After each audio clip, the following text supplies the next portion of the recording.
Now to more of the interview with House Speaker Nancy Pelosi. The Speaker talked about what it's like to be the victim of Republican attacks and why she thinks the GOP went after Sonia Sotomayor.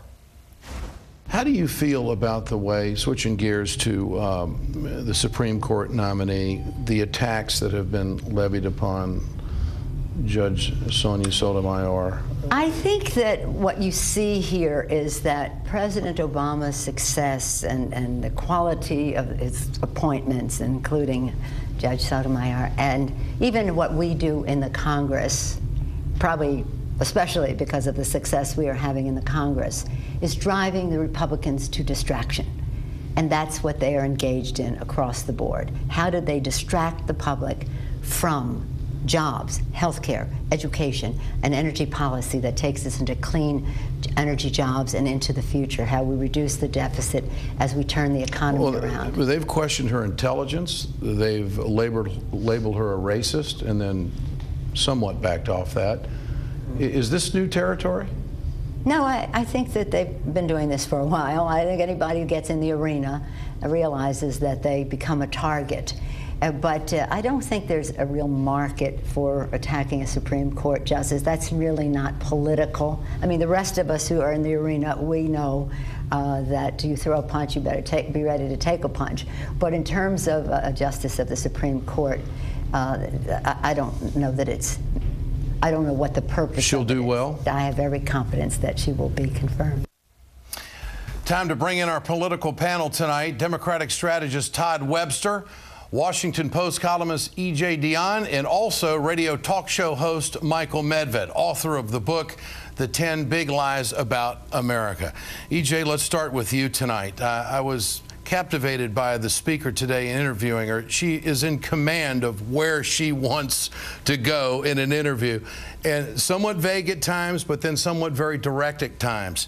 And I pointed out that when she took over in a leadership position for the Democrats, it was total minority, White House, House, and Senate. Can't she claim some victories along the way now that where she is and some of the things that have taken place for the Democrats?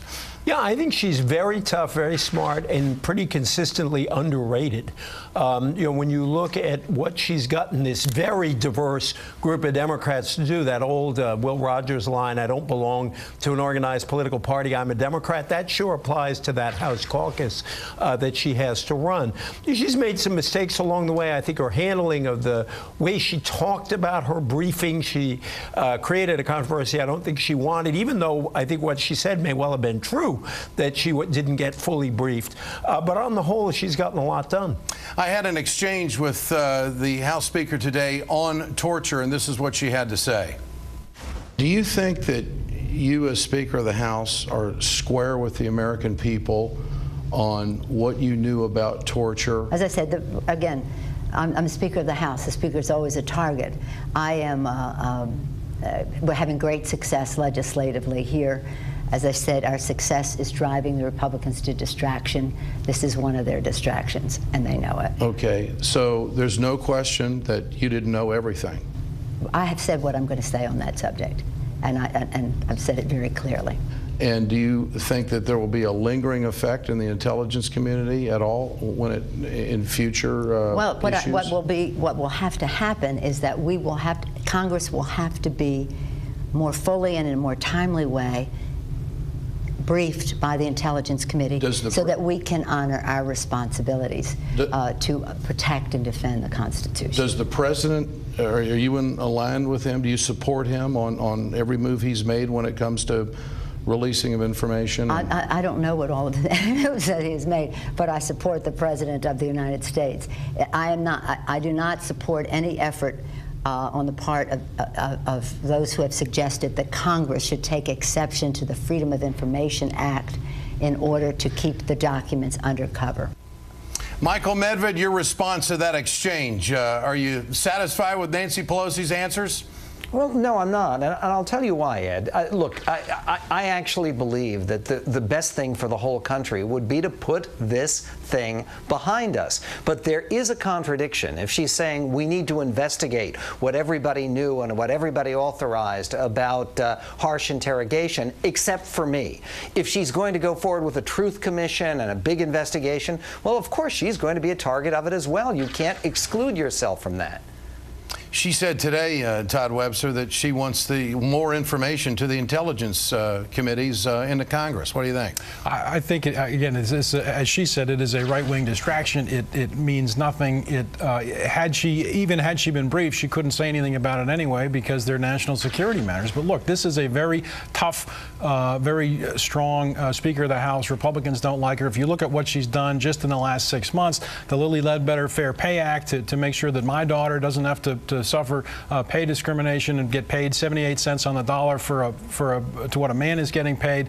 The stimulus bill, the credit card holders Bill of Rights that's been passed through the House. She has been tough. She's got a legislative record that is very compelling, that's very successful, and Republicans don't like that. It drives them nuts. I'll tell you, Republicans like it a lot. If you take a look at Nancy Pelosi's approval rating, it is below Dick Cheney's. It's just, it's way down there. And I would much rather have Nancy Pelosi speaking for your party than Barack Obama, who does a much better job. But what you, Michael Medved, or any right-wing person thinks doesn't matter. She's elected by her constituency in California, in San Francisco, and by the Democratic caucus. But the good news for Democrats is that their ability to hold the House probably still depends more on what people think about Barack Obama than what they think about Nancy Pelosi. So sometimes somebody like that is a bit of a lightning rod for Obama. But I just think that Democrats have been too critical of Nancy Pelosi. I'm a supporter. I believe that, I mean, when she started, she mapped out a strategy, helped a lot of people win House seats. And I think she deserves some credit. I mean, it's not easy being a target the way she has been. Go ask your old friend Tom Daschle. She passed the toughest ethics bill in the history of the Congress. She passed the first minimum wage increase in 10 years.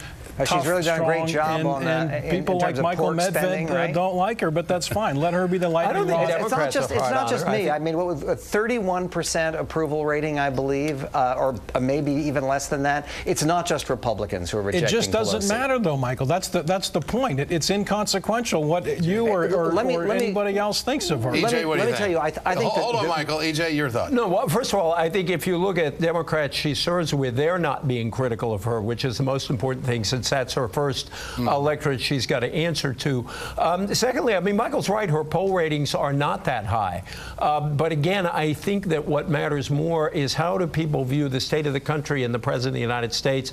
And if they feel okay in November of 2010, Nancy Pelosi is going to stay as Speaker. All right, gentlemen, we'll come back. Coming up, Republicans are going after Democrats on the economy. Two bellwether races show there could be trouble in 2010. Congressman Chris Van Hollen coming up next in my playbook. Stay with us.